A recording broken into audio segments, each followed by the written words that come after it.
Agama itu ditempati oleh manusia. Nah, manusia ini makhluk sosial, makhluk bersama. Makanya kemarin saya lihat ada orang yang mengolok-olok Rhoma Irama itu. Saya sedih, Gus. Saya sedih kok tiba-tiba ada orang maki-maki Rhoma Irama. Saya itu sedih begitu Rhoma Irama dimaki itu. Kenapa? Orang yang hidup dari Rhoma Irama itu nggak kehitung jumlahnya.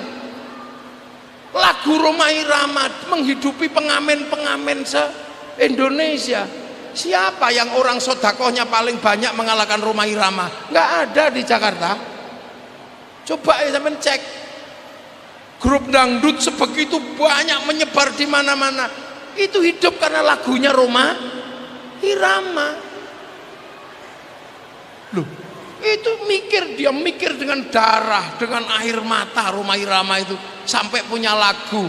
Habis itu lagunya dimainkan oleh pengamen-pengamen yang setiap hari dengan lagu Rhoma Irama bisa mendapatkan uang 100.000, dibawa pulang anaknya bisa makan, dibawa ke sekolahan anaknya bisa bayar SPP. Itu berapa yang hidup dari lagunya Rhoma Irama? Kok tiba-tiba ada orang mengatakan Rhoma Irama diolok-olok? Saya nggak terima itu termasuk, karena saya bukan semata-mata apa. Kalau dalam tradisi santri, hidupnya Rhoma Irama itu menghidupi jutaan orang Indonesia. Coba sampean cek di lapangan. Sodik Monata itu bisa hidup karena lagunya Rhoma Irama. Imron Sadewo hidup karena lagunya Rhoma Irama. Kelompok-kelompok karaoke itu bisa hidup karena lagu Rhoma Irama. Dari gelandangan sampai judi sampai apa itu menghidupi berapa? Ayo, aman coba itu. Wah, ini siklus hidup yang luar biasa. Bagaimana sistem sosial itu dipertanggungjawabkan di hadapan Allah. Jadi jangan dikira Rhoma Irama itu cuman gayanya gini. Itu menghidupi dari Sabang sampai Merauke itu berapa yang hidup dari lagu-lagu Rhoma Irama, apalagi di Madura. Wah, itu tambah paling laris itu lagu Rhoma Irama. Jadi ini konsep hidup bersama.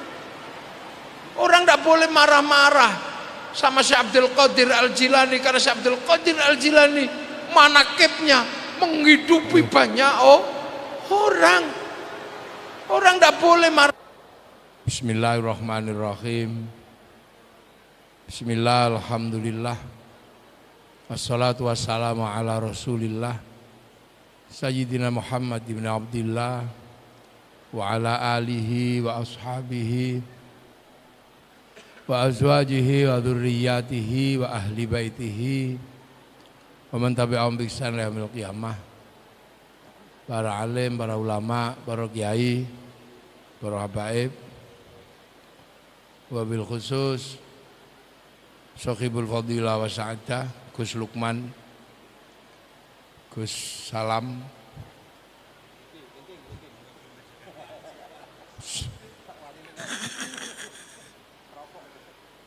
sedaya kiai ingkang rawuh kang kula hormati, Ketua PWNU DKI Profesor Dr. Samsul Ma'arif,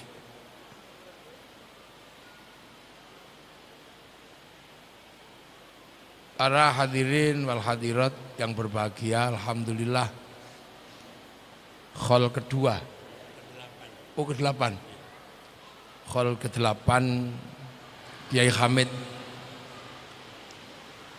Muassis Al-Hamid. Ini sudah 8 tahun meninggalkan kita semua, dan kita punya kewajiban, walladzina ja'u min ba'dihim yaquluna rabbana ighfir lana wa li ikhwanina alladzina sabaquna bil iman. Jadi yang datang belakangan ini tetap mendoakan kepada yang sudah pergi lebih dulu dengan membawa iman. Pergi kemana? Pulang. Jadi istilah manusia itu pulang. Roji, innalillahi wa inna ilaihi raji'un, pulang. Ini sebuah istilah dari bahasa yang paling lugas. Jadi manusia itu mati itu pulang. Pulang kemana? Pulang kembali kepada Allah.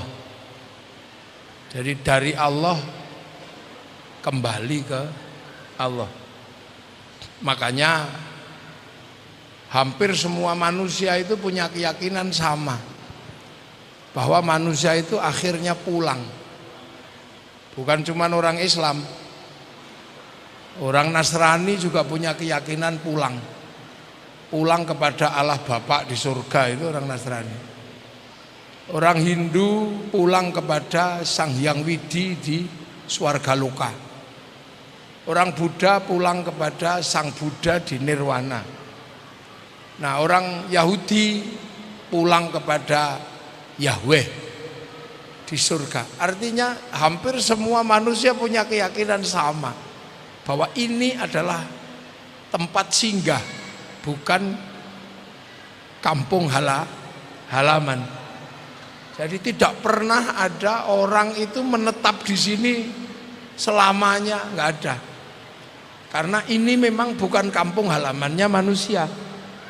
Manusia ini cuma tinggal di sini terus sementara pulang lagi, main ke sini pulang lagi. Makanya manusia ini konsep dasarnya adalah pulang. Nah, kampungnya di mana? Kampungnya manusia. Tidak ada yang pernah nengok ke sana kecuali Rasulullah. Karena manusia nggak sanggup melewati batas atmosfer langit 1, langit 2, langit 3, langit 4, langit 5, langit 6, langit 7. Manusia nggak sanggup. Jangankan manusia, gunung langit yang gedenya seperti gunung-gunung angkasa, itu kalau menembus langit bumi saja hancur. Jadi meteor kecil itu paling sak jempol itu. Nah, sesungguhnya kita ini di langit 1. Ini kalau dalam tata surya ini manusia ini di langit 1. Langit 1 itu isinya Merkurius, Venus, Bumi, Mars, Jupiter, Saturnus, Uranus, Neptunus, Pluto. Ini langit 1. Nah, langit, makanya bahasa Allah itu langit itu samawat, beberapa langit. Karena langit itu enggak cuman kita, banyak sekali. Nah, untuk keluar dari langit ini itu mesti melewati lubang hitam, namanya black hole, lubang hitam, untuk menembus ke langit kampung halamannya manusia. Nah, kampung halamannya manusia itu di mana? Di langit ke-7 sana, yang kita nggak tahu itu di mana itu. Di langit. Nah, Rasulullah pernah diajak ke sana untuk ditunjukkan kampungnya manusia. Ditunjukkan kampungnya manusia dan blueprint dunia. Jadi dunia ini ada blueprintnya, ada cloud atau hard disk, catatan dunia itu ada di sana, yang namanya Lauhil Mahfuz, catatan yang terjaga. Jadi sampean jatuh tanggal berapa itu ada di situ. Sampean mencret tanggal berapa ada catatannya, itu namanya Lauhil Mahfuz. Nah, itu ternyata semua orang juga tahu ada di situ, cuman bahasanya beda. Orang Nasrani menyebutnya Tabut Sulaiman. Orang Yunani menyebut kotak Pandora. Nah, orang Jepang menyebut kantong Doraemon, kotak segala tahu. Nah, manusia itu pernah didaftarkan di situ. Sebelum manusia ke sini, manusia itu diregister di situ. Setelah diregister, alastu birobbikum, kamu nanti ketika tak kirim ke langit bumi itu kamu masih ingat gak kalau aku ini Tuhanmu? Manusia jawab, qalu bala syahidna, ya Allah, aku jadi saksi engkau adalah Allah.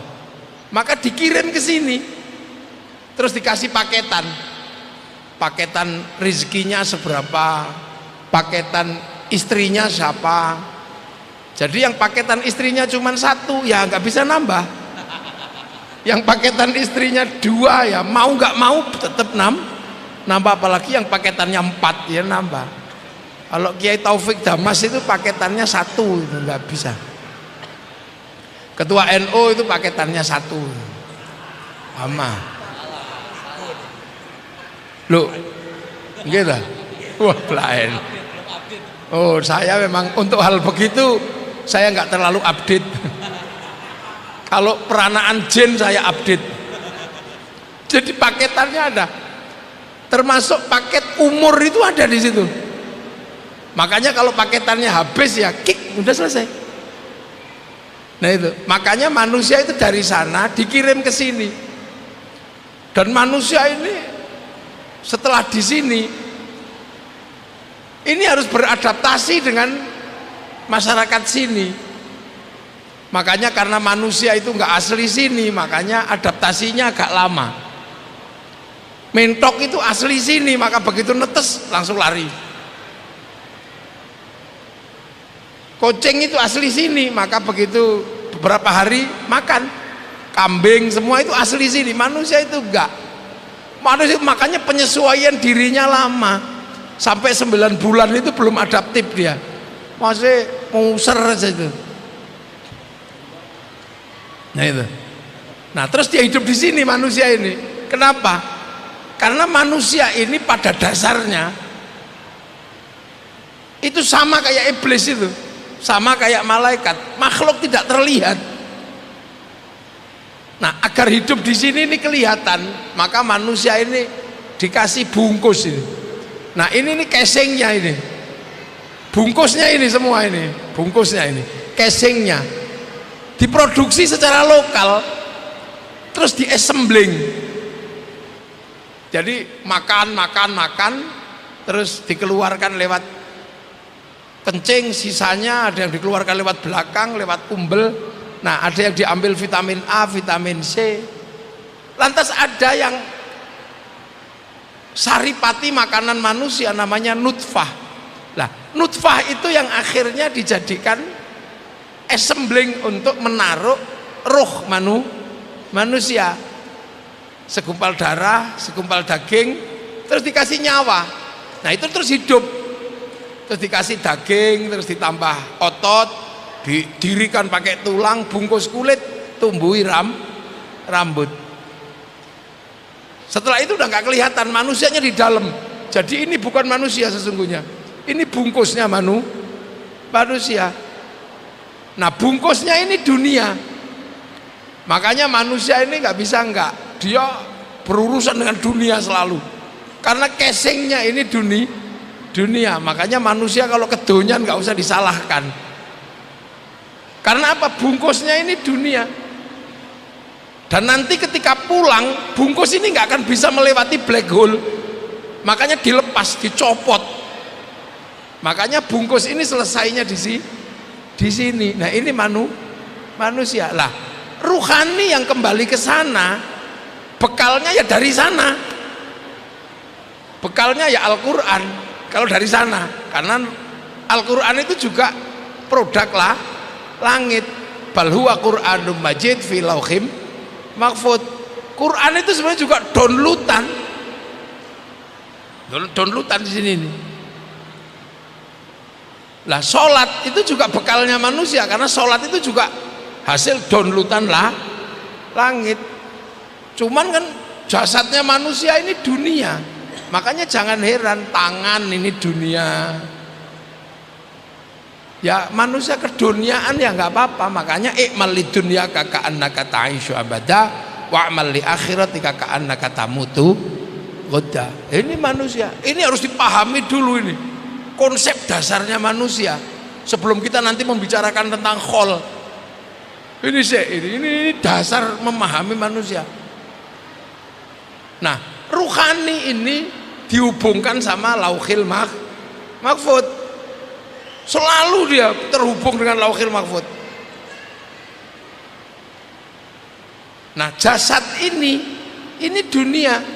Maka manusia itu sesungguhnya nggak terlalu beda sama syuting, itu nggak terlalu beda, sama handphone nggak beda. Handphone itu hidup karena terhubung kartunya dengan satelit. Casingnya bisa produk manapun, bisa produk Cina, bisa produk Amerika, bisa, tapi fungsinya sama.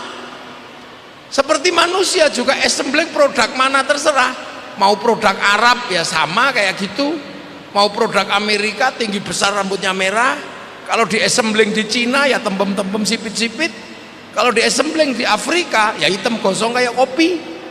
Nah kalau di assembling di Indonesia ya kecil-kecil pesek-pesek begini.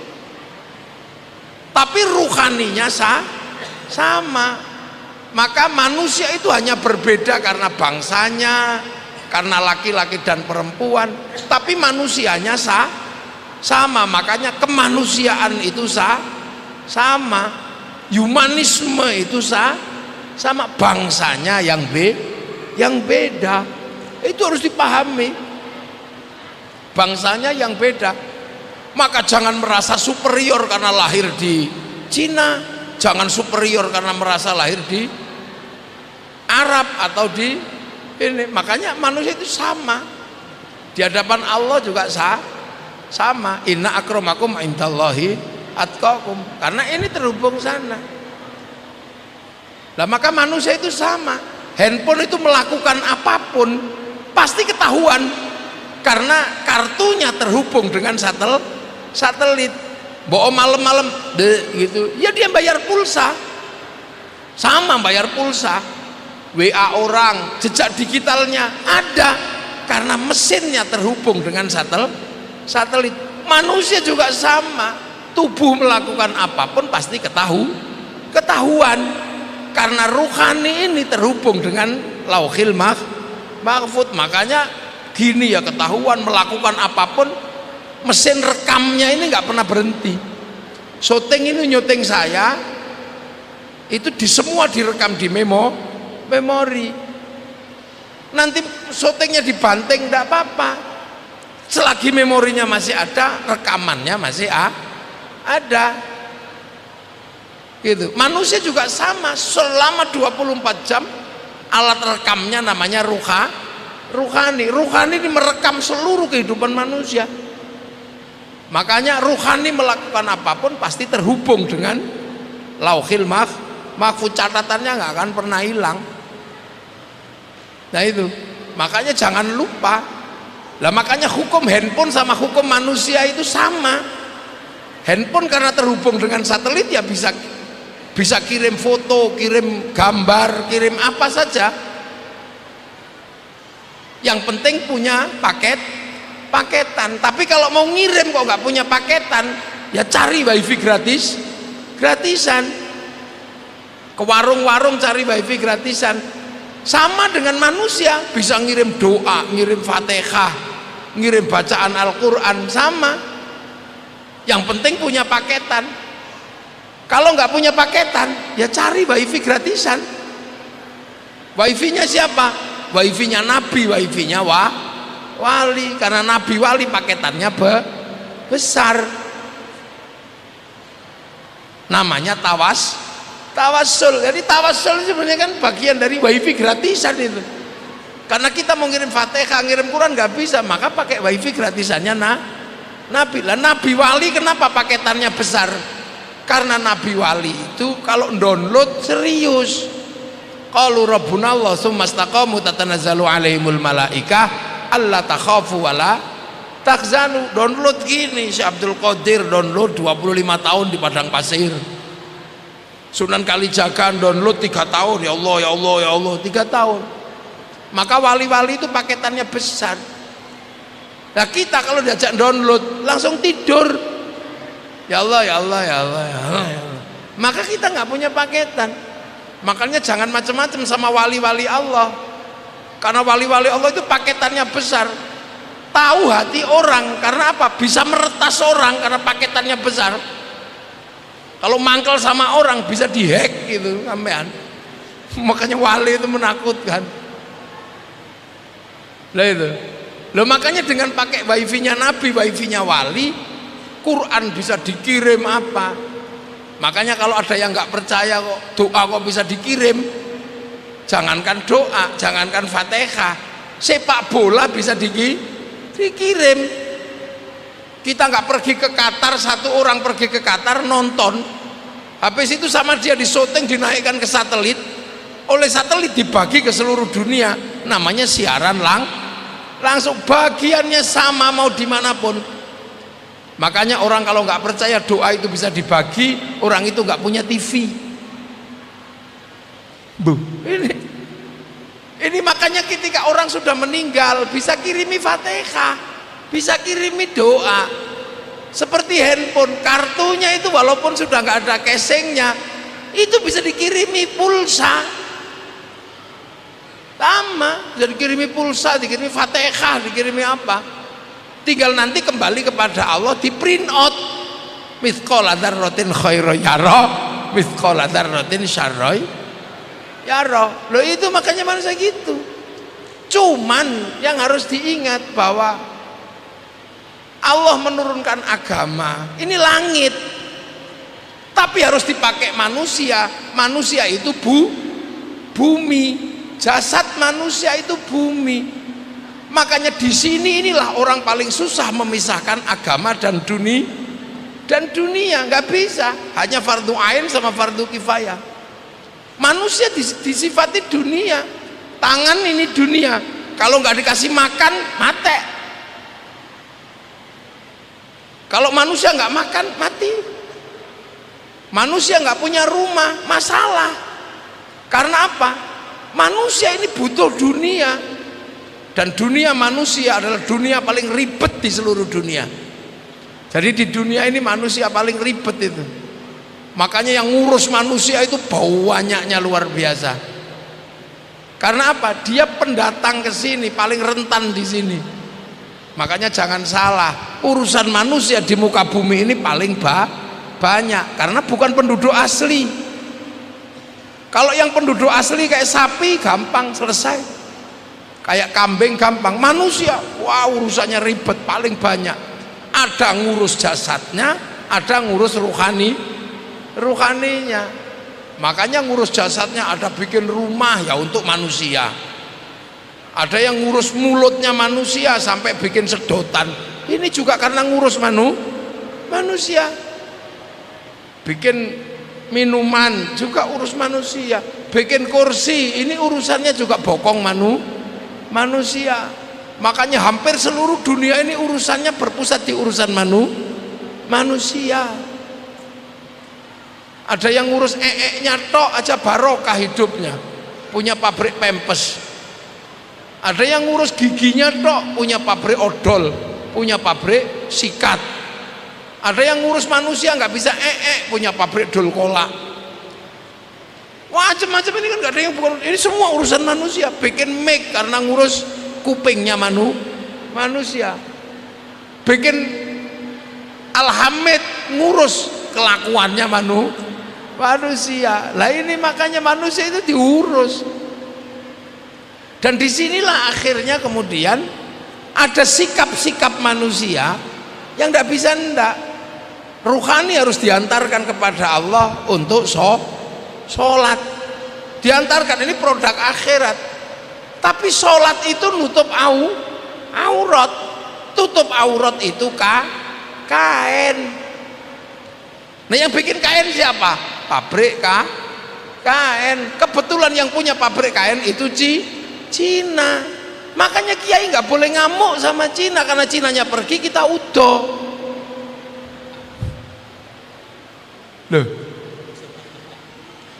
kiai nyuruh wudhu itu air itu sekarang diurus sama pipa dan sanyo. Airnya diurus pipa sanyo, wudhunya diurus kiai, pipa sanyonya diurus mas pion. Saya mau ngamuk sama mas pion, pakai padasan. Sholat itu bikin masjid itu urusannya apa? Urusan tanah itu negara. Maka sampean nggak bisa ngamuk sama negara. Bagaimana mau bikin tempat sholat kalau urusan negara tanah belum beres.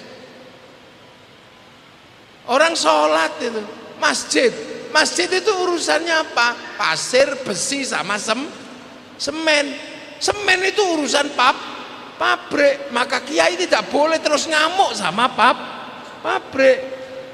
Hidup berdampingan. Kiai nyuruh haji paling kiai nyuruh haji paling ya diantarkan sampai bayar. Tapi begitu bayar ke bank, begitu sampai di bank urusannya sama obligasi perbankan diurus sama bank devisa New York. Punyanya siapa? Yahudi. Pergi haji diantarkan ke bandara, naik pesawat diurus Yahudi sama Nasrani. Makanya kiai nggak bisa hancurkan Yahudi, matiin semua, renang sampean pergi hajinya. Lah itu loh, makanya kiai itu nggak ngamuan. Kiai itu tawassut, tasammuh, tawazzun. Itu ciri ulama ahli sunnah wal jamaah. Makanya yang ngamuan itu biasanya bukan ahli sunnah wal jamaah. Ayo, ini loh sedotannya aja Cina yang bikin. Loh makanya kiai-kiai itu nggak ngamuan. Kenapa? Karena hidup ini berbagi dan semua dihadirkan. Makanya ketika urusan agama, kiai seriusnya pol. Sholat paling serius ya kiai. Sampai kukur-kukur aja nggak berani. Anak kecil diajari caranya sholat sampai luar biasa. Bikin pesantren, bikin TPQ, bikin madrasah. Siapa? Kiai semua. Itu saking seriusnya. Sampai orang belum lahir saja sudah didatangkan kiai untuk berdoa pas hamil. Begitu lahir diurus lagi manusia itu agamanya. Walimatut tasmiyah. Begitu kecil bikin TPQ, TPA, sangat serius. Kiai Indonesia kalau ngurus agama. Mana ada yang melebihi kiai Indonesia kalau ngurus agama? Apapun diurus. Orang mati diurus agamanya. Belum mati dibacain tahlil, yasin, ditalkin. Begitu mati diurus, manggil tetangga bacain yasin. Sehari, 2 hari, 3 hari, sampai 40 hari, sampai setahun, sampai khol, sampai bertahun-tahun diurus, dibiayai, mengeluarkan biaya. Malam hari ini aja kalau dihitung biayanya berapa coba? Diurus betul kalau urusan agama. Tapi ketika berhidup bersama, kiai paling bersahaja. Karena apa? Tahu persis. Gitu loh. Karena agama ini sifatnya apa? Hidup bersama dengan dunia. Karena ad-dunya mazra'atul akhirah. Makanya kiai itu diurus semua. Coba sampean cari itu kiai. Apa ya gak diurus sama kiai? Tingkeban belum lahir sudah diundang ke ini. Lahiran, walimatu tasmiyah, sampai buang ujung kemaluannya laki-laki sunatan. Oh itu ngundang apa tangga? Kawinan. Itu apa? Karena manusia ini harus diantarkan kembali kepada Allah dengan selamat. Tapi ketika hidup bersama, kiai itu paling nyantai. Cinta Rasul dibiayai sama kiai. Coba bayangkan. Setiap mulutan itu kiai harus mengeluarkan biaya berapa di kampung-kampung. Isra Mi'raj dibiayai, Muharraman dibiayai, Nuzulul Quran dibiayai. Sampai kadang kiai itu nggak sampai bisa bangun pondoknya karena duitnya habis untuk membiayai agama. Yang lain enak terima mateng, iya kan? Terima undangan. Kiainya ngurus ini, ngurus agama. Tapi ketika hidup bersama, kiai enak bersahaja. Ayo kita bareng-bareng hidup bersama, paling rukun. Tapi yang tidak pernah membiayai kehidupan beragama, teriaknya paling kencang. Ini. Makanya agama ini dalam bahasa Kiai, mari kita hidup bersama dalam kerukunan, karena agama itu juga mengajarkan kebersamaan. Karena kesempurnaan agama tidak bisa mandiri. Rasulullah hanya menyampaikan mayyuridillahu bihi khairan yufaqihu fiddin. Siapa yang dikehendaki baik oleh Allah dikasih ngerti urusan agama. Zaman kalau ngaji di pondok kan tahu di situ ada khairon. Khaironnya nakiroh. Khairon itu kalau nakiroh maknanya khairon kamilan, kebaikan yang sempurna. Baik sempurna itu bukan milik manusia, itu milik Allah. Makanya kalau manusia itu baik pasti nggak sempurna. Pasti baik karena apa? Bersama yang lain. Itu. Coba pengajian ini baik apa enggak? Baik. Terus yang paling baik siapa? Ya yang pegang mic. Loh, kalau pengajian ini baik, yang paling baik ya siapa? Yang pegang mic ini. Minumannya aja banyak, 1, 2, 3, 4, 5. Tapi saya walaupun terlihat paling baik, saya nggak boleh ngomong saya yang paling baik, nggak boleh. Karena saya kelihatan baik di sini karena diundang. Diundang oleh siapa? Oleh Gus Lukman yang WA Gus Salam. Kalau nggak di WA Gus Salam, nggak diundang Gus Lukman, malam hari ini saya ada di Tenggarong, acara Kabupaten Kutai Kartanegara. Tapi karena Gus Salam ya wis lah, ngalah saya. Jadi saya terlihat di sini karena diundang Gus Salam sama Gus Lukman. Kalau nggak diundang saya nggak kelihatan baik. Nah kalau sudah seperti itu baik mana? Baik saya apa baik yang undang?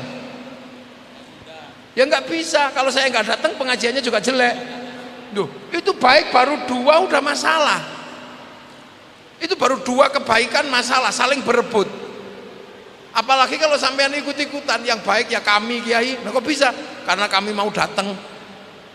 Kalau kami nggak datang, ini bukan pengajian lah, apa? Cek sound, kan kacau. Jadi nggak pernah bisa berdiri sendiri.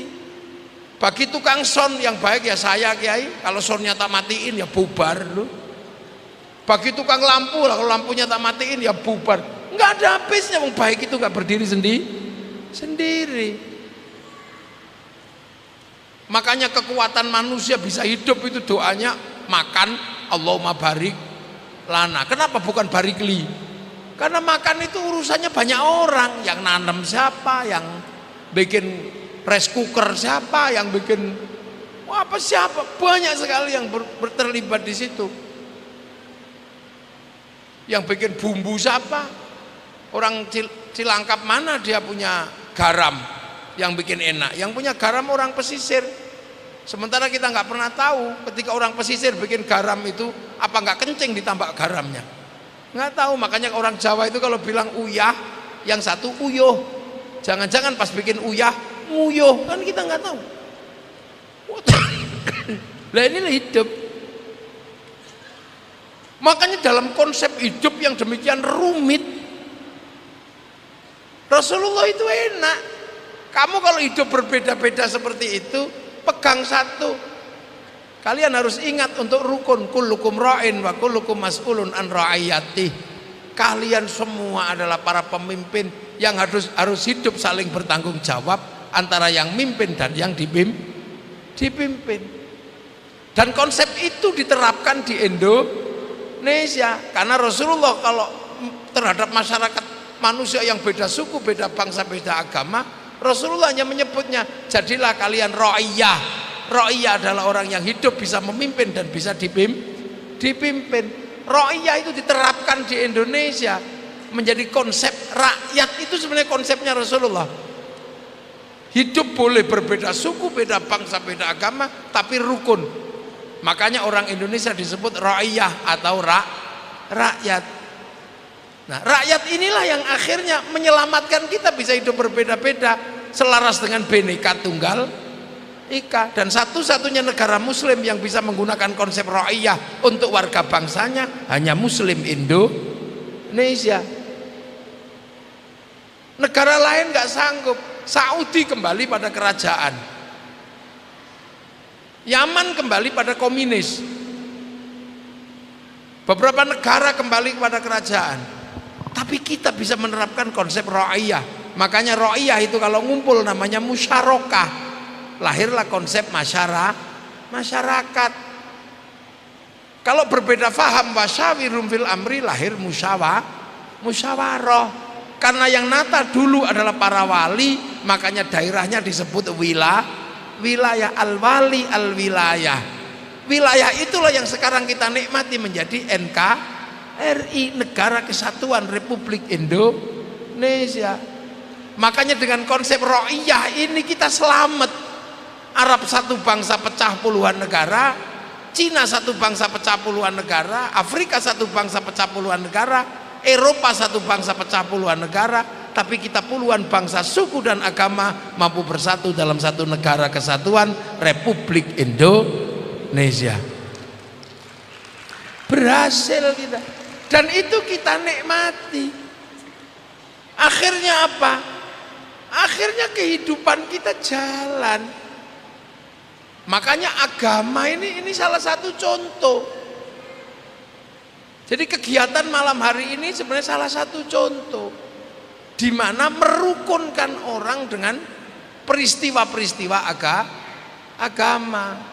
Makanya manusia yang sifat hidupnya berbagi dengan orang dan agama sifatnya adalah pribadi dia dengan Allah, maka jangan sampai kemudian kehidupan agama ini terhalang oleh dunia yang rumit. Makanya manusia kemudian urusan dunianya menjadi enak. Kita ini oleh agama disuruh rukun sama suami istri, sakinah mawaddah warahmah. Tapi rukun dalam rumah tangga salah satu syaratnya itu apa? Istri yang cantik. Nah, istri yang cantik itu sekarang difasilitasi siapa? Difasilitasi orang Prancis karena pinter bikin bedak dan skincare. Jadi kita ini dibantu, ditopang oleh banyak orang. Makanya menjaga agama ini agar tetap rukun ini tidak mudah. Makanya kiai-kiai agama dijadikan alat kerukunan. Kiai doa saja kebersamaan yang ada. Yang lain sudah menganggap bahwa doa itu harus sendiri-sendiri. Kiai ndak, ayo doa bareng bareng. Kiainya yang doa, santrinya yang amin. Begitu yang doa banyak, diajak namanya istighosah kubro, dibawa ke alun-alun kabupaten atau alun-alun kota. Di situ semua terlibat. Kerukunan terjaga, agama terjaga, roda ekonomi berputar. Makanya barokah santri itu, karena begitu dia berdoa bersama, ini semua terjaga. Yang jual bakso bisa datang, yang jual tahu bisa mendapatkan barokah, yang apa saja bisa hadir di situ. Itu makanya orang Indonesia ini punya simpul-simpul di mana apa agama ini menjadi alat pemersatu. Orang selawat ini urusan pribadi dengan Rasulullah, tapi di tangan para ulama selawat menjadi alat pemersatu. Karena manusia nggak bisa dipisah. Akhirnya sholawatnya di alun-alun. Begitu sampai di situ semua menikmati. Yang jualan selayernya laku, yang jual spanduknya laku, yang jual gagang pancingnya laku. Orang meninggal disatukan lagi, khol ini kelapa laku. Bagi kiai yang jauh datang ziarah ke sini, bus pariwisata laku, elep laku. Di makam-makam para wali orang bisa menyambut datangnya para tamu, jual nasi laku, jual tasbih laku, sampai copet itu bisa hidup di makam para wali. Ini sebuah siklus kehidupan yang luar biasa. Loh, makanya Indonesia ini agama ini menghidupi banyak orang. Bukan cuman agama terus menjadi urusan vertikal tok, nggak bisa. Makanya di Indonesia ini agama menjadi alat kebersamaan. Itu. Yang seneng ziarah ke sana, ziarah ke sana. Yang seneng ziarah ke sana. Akhirnya para orang Cilangkap ziarah ke Sunan Bonang, ziarah ke Madura, ziarah ke Jombang. Akhirnya setiap tanah yang diziarahi menghasilkan kerinduan. Nah, kerinduan terhadap tanah-tanah yang diziarahi itulah bibit cinta pada tanah air. Orang Cilangkap suruh ngebom Surabaya, nggak berani, mau ada makamnya Sunan Ampel.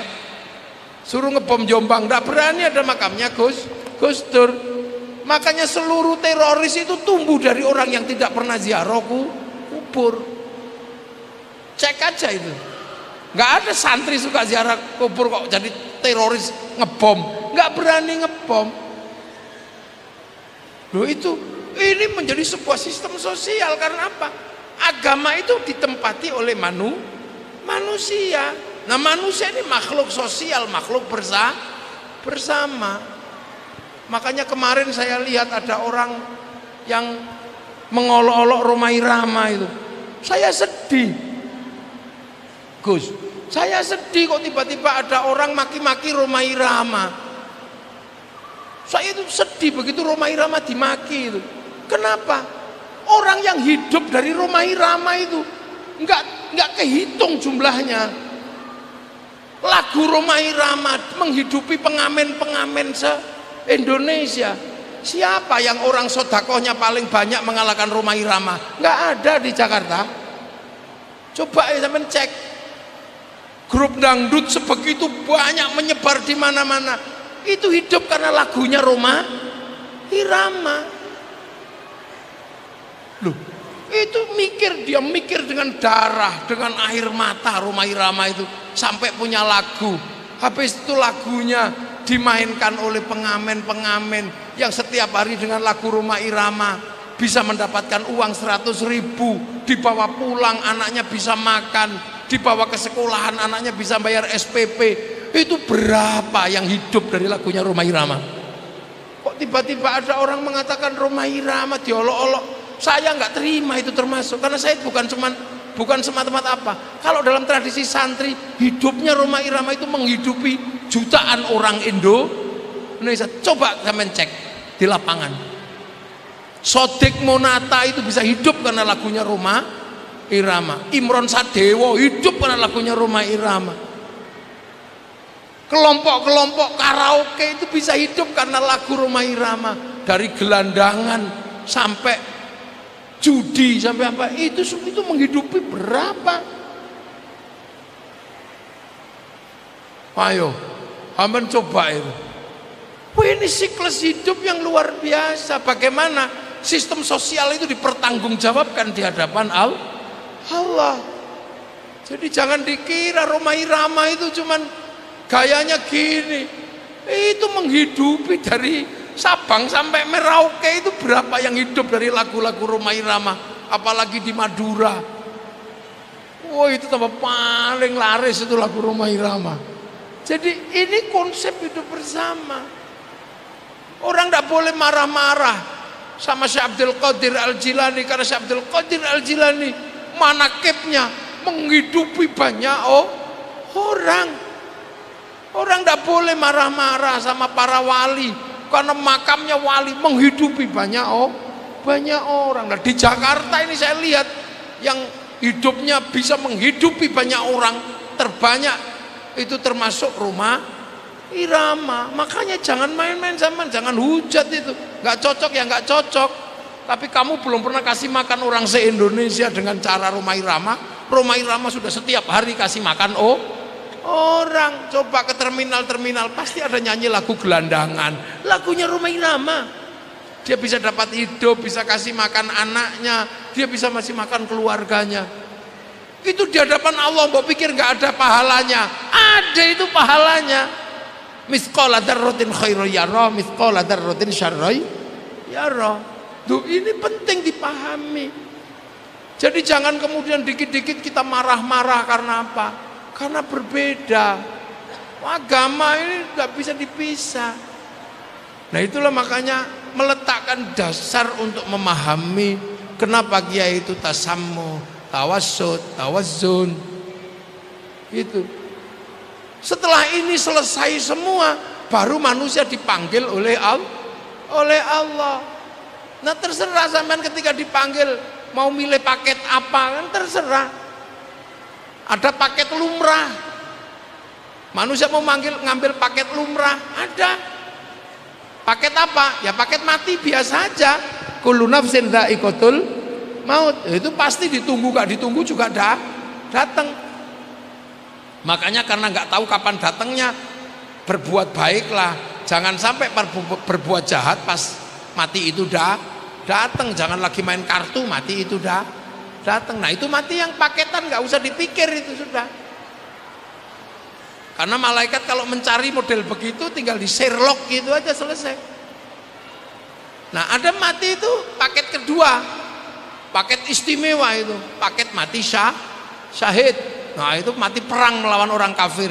Tapi konsep ro'iyah menutup kemungkinan untuk berperang sama orang kafir. Makanya susah.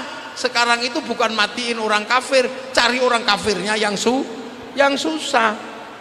Di Indonesia mana ada orang kafirnya kalau sudah seperti itu konsepnya, yang melawan karena anti Islam. Nggak ada rukun bersama kok, dhimmi semua. Makanya karena kadang saking kepinginnya mati syahid, mencari orang kafir susah, akhirnya tetangganya dikafirkan.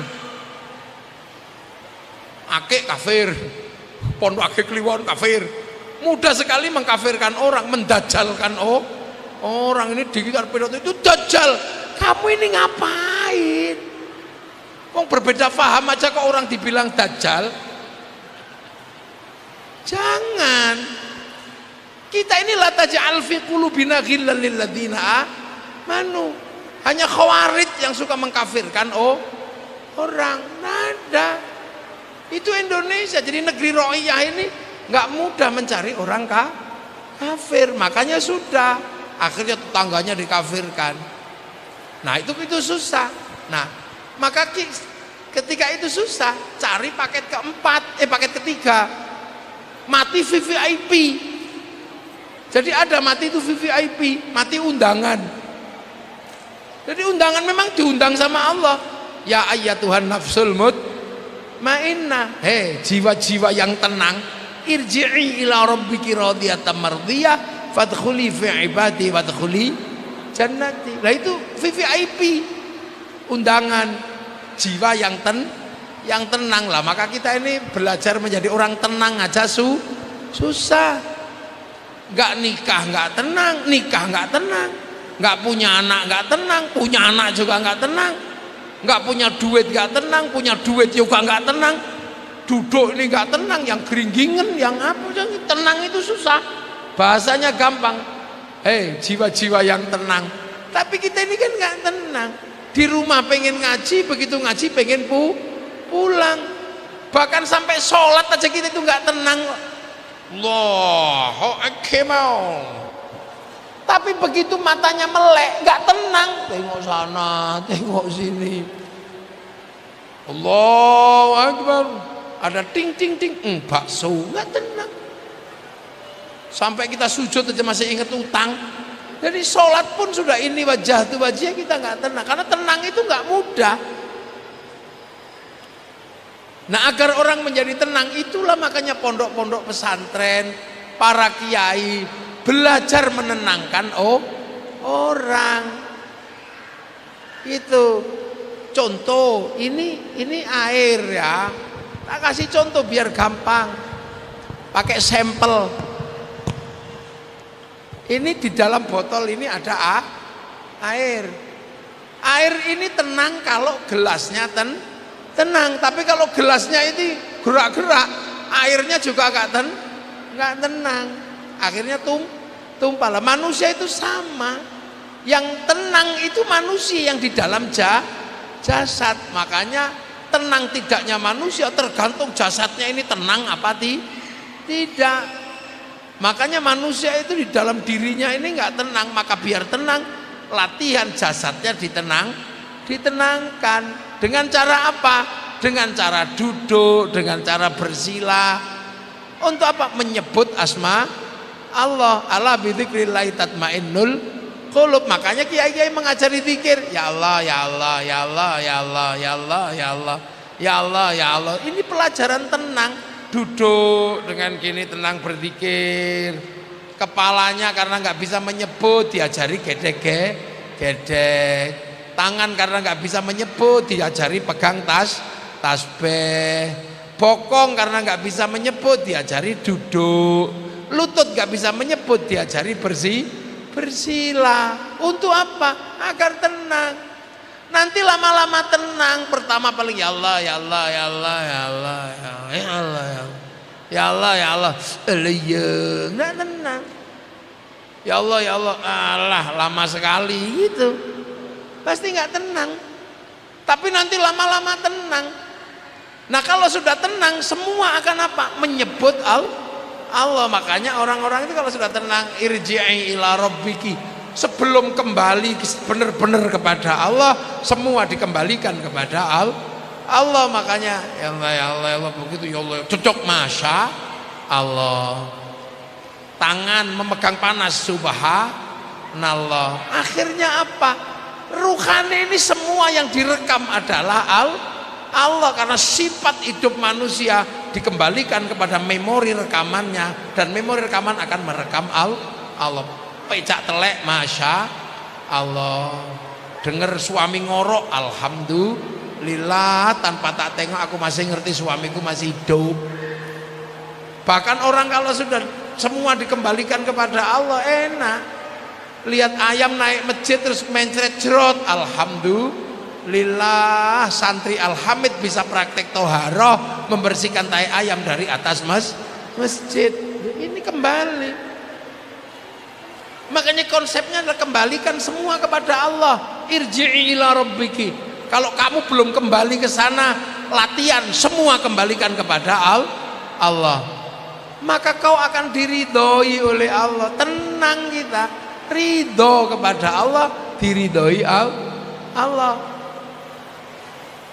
Itulah kalau sudah seperti itu enak. Mari kita berkumpul, pengen menjadi rombongan fathuli fi ibadi. Maka sebelum dikembalikan kepada rombongan, kita pengen menjadi rombongan. Maka kita mendekat, ada khol, ada kiai, kita berusaha mendekat. Sebelum dikumpulkan benar, kita di dunia sudah pengen berkumpul bersama, pengen masuk rombongan fathuli fi ibadi.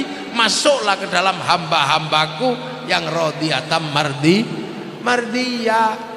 Makanya kita ini diajari oleh para ulama, bikin khol, bikin majelis, bikin pengajian, agar ada keinginan kita di dalam hati untuk berkumpul sebelum nanti dikumpulkan di akhirat. Modalnya apa?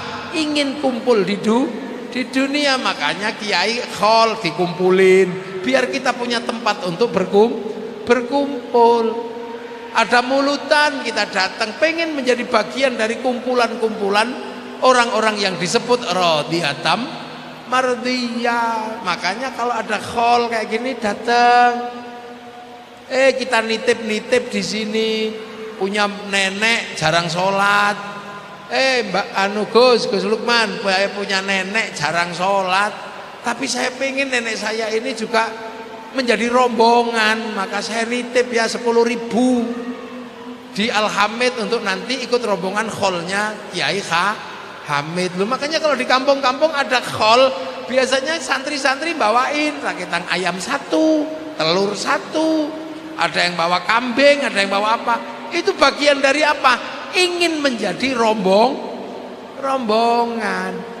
Loh, itu kesadaran fathuli fi ibadi. Ayo masuk dalam rombongan hamba Allah. Sebelum masuk betulan di sana, di sini latihan masuk pengen jadi rombongan lagi. Wadkhuli jannati, lagi menjadi baru masuk surga. Nah itu penting untuk dipahami, karena manusia pada dasarnya kembali. Nah terserah panjenengan mau ngambil paket A, ditunggu gak ditunggu ya datang, karena kullu nafsin dha'iqatul maut, karena akan diambil kembali kepada Allah. Raga kita gak akan bisa melewati black hole, makanya kita shoot ke sana, gak mungkin, maka kita dilepas. Atau cara kedua, mati syahid, susah mencari orang kafir. Yang paling mungkin adalah apa? Belajar menjadi orang-orang dengan jiwa yang tenang. Makanya kiai-kiai bikin toreko, bikin majelis zikir untuk apa? Membelajarkan kita agar kita tenang hidup di dunia sesuai dengan ketentuan Allah. Nah itu penting. Makanya di Al-Hamid ini ada dah Gus, zikir tanggal berapa. Itu untuk apa? Ngajari bokong biar tenang, ngajari dengkul biar tenang, ngajari mata biar tenang. Dulu ada namanya dzikrul ghafilin. Itu untuk mengajarkan ya Allah, ya Allah, ya Allah, ya Allah, agar tangan tenang, agar kuping tenang. Nah kalau nggak dilatih gitu, nggak tenang kita. Lihat apa saja nggak tenang, lihat perbedaan nggak tenang. Agama malah bikin kita tidak tenang. Lihat orang berbeda dikit kita marah. Wih itu orang sholawatan ngapain itu? Itu orang dzikir gedek-gedek itu ngapain? Wih itu orang pujian ngapain? Wih ini yang buat kita nggak tenang. Itu sebenarnya bagian dari ketidaktenangan untuk kembali kepada Allah. Nah itu loh makanya khol kayak gini menjadi penting. Untuk apa? Agar kita bisa melibatkan diri paling tidak ikut pengen menjadi rombongan. Loh itu hakikat dari khol. Selain apa? Selain mengirimkan doa kepada sohibul khol. Untuk apa? Ya kembali kepada Allah. Jadi yang di sana didoakan, yang sini berlatih. Berlatih untuk apa? Berlatih untuk pulang. Latihan mulai. Sebelum mulai betulan, sebelum pulang betulan, kita latihan. Semua dikembalikan kepada Allah. Jedot masya Allah, pecak telek masya Allah. Dan itu direkam oleh ruhani, nanti di print out di hadapan Allah Subhanahu wa ta'ala. Amma ba'du. Loh ini baru muqaddimah saya.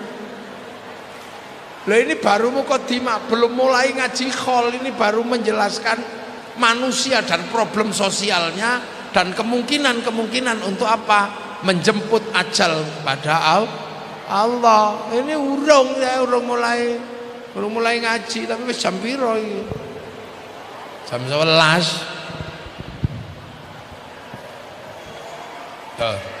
Loh itu makanya kiai-kiai itu tenang karena punya mekanisme semua. Mencari kalau ada di tempat lain nggak ketemu. Mekanisme menjadi manusia diantarkanmu nggak ada. Orang belum lahir sudah didoakan, orang begitu lahir didoakan, diriadoi, dia apa? Yang lain bilang bid'ah, bilang apa? Ini ngurus manusia, berbeda dengan ngurus yang lain. Ngurus ini gampang, ngurus itu gampang, tapi ngurus manusia sulitnya luar biasa. Karena manusia ini pulang. Nah pulang itu membawa bekal diambil dari sini. Ad-dunya mazra'atul akhirah. Maka terserah sampean mau ngambil paketan berapa terserah. Sangunya apa terserah. Mau sangu sholat monggo, paket hemat ya monggo, setahun sekali lebaran monggo. Mau paket Quran komplit 30 juz ya grosir. Kalau mau eceran ya Yasin. Kalau ngecer lagi kulhu. Paketannya ada, paket Yasinan, paket tahlilan. Apa mau paket per ayat? Silahkan. Kalau putus cinta paketannya innahu min Sulaiman wa innahu bismillahirrahmanirrahim. Kalau istri cewek paketannya sumum bukmun umyum faum lah. Terserah, yang penting punya bekal, karena kembali nanti harus ada bekal kepada Allah. Nah itu penting dipahami sebagai konsep dasar menjadi manusia. Makanya manusia yang terbaik adalah manusia yang paling bermanfaat untuk kehidupan yang lain. Mosok kalah sampean. Yang lain investasinya jangka panjang, bikin pesawat, bikin konsep. Kita ini kadang paketannya itu paket instan. Kita nggak punya produk apapun kaum muslimin ini. Ini produknya bukan orang Islam yang buat. Gitu. Itu tadi. Yang jelas ketika mati masih mendapatkan paketan investasi ya Rumah Irama tadi itu. Lagunya itu masih menghidupi banyak orang. Lah kita apakah kemudian akan pulang tanpa paketan? Ya monggo. Ini investasi banyak. Yang bikin ondel-ondel di Jakarta sampai sekarang ondel-ondel masih bisa menghidupi banyak orang. Dia masih mendapatkan bagian. Yang bikin roti buaya, orangnya sudah meninggal, tapi roti buayanya masih menghidupi banyak orang. Ayo. Yang bikin apa itu? Jengkol itu.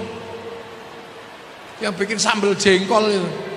Rendang jengkol. Orangnya sudah meninggal tapi rendang jengkolnya masih bisa menghidupi warung Padang dan orang Jakarta.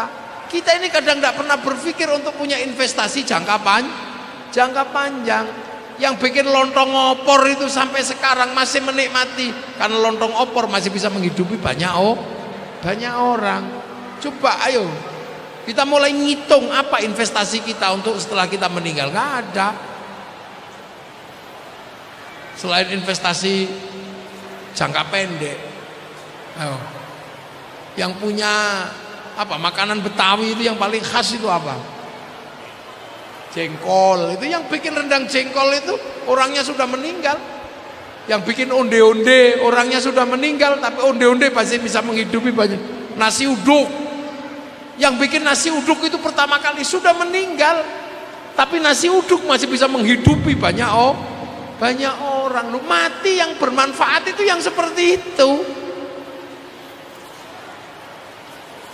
Bukan mati yang ribut urusan hal-hal yang selesai di sini. Kita nggak pernah punya investasi jangka panjang.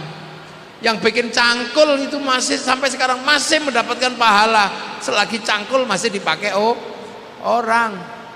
Yang bikin model rumah itu, yang pertama kali ngajarkan minum air kelapa sampai sekarang masih dapat pahala ketika air kelapa masih menghidupi banyak orang. Yang bikin teh, yang bikin apa? Ini kita nggak pernah mikirin itu, kita semuanya mikir investasi instan. Begitu selesai ya sudah. Paling investasi terbesarnya anak. Tapi kadang kita anak juga nggak dipikir. Anaknya sebatas lewat di pendidikan juga enggak. Kadang ya udah sejadi-jadinya. Nah ini kadang kita ini jarang yang meninggal dengan mikirin investasi jangka panjang. Semua mikirin investasi jangka pendek, instan. Mbah Kiai Jazuli meninggal, tapi investasinya pondok pesantren, santri masih di mana? Kiai Hamid itu meninggal, investasi Al Hamid punya murid di mana?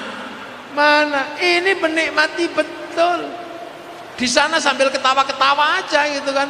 Santrinya sholat, diajarkan lagi, pahala nggak pernah berhenti. Tapi kita lebih suka kepada investasi jangka pendek.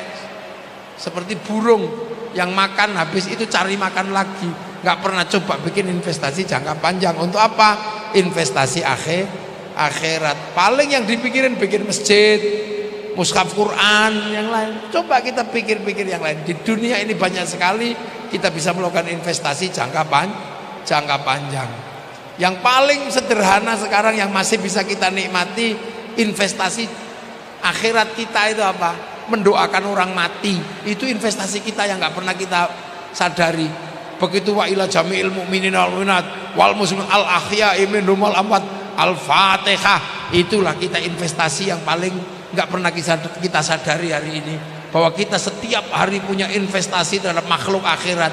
Jadi besok kita ini kalau pulang ke akhirat disambut sama makhluk akhirat. Karena apa? Setiap hari kita transfer Fatihah, kita lupa gitu loh. Nah inilah, maka mari kita sama-sama belajar bagaimana mempersiapkan untuk kembali kepada Allah dengan hal-hal yang berjangka panjang. Matur nuwun. Assalamualaikum warahmatullahi wabarakatuh.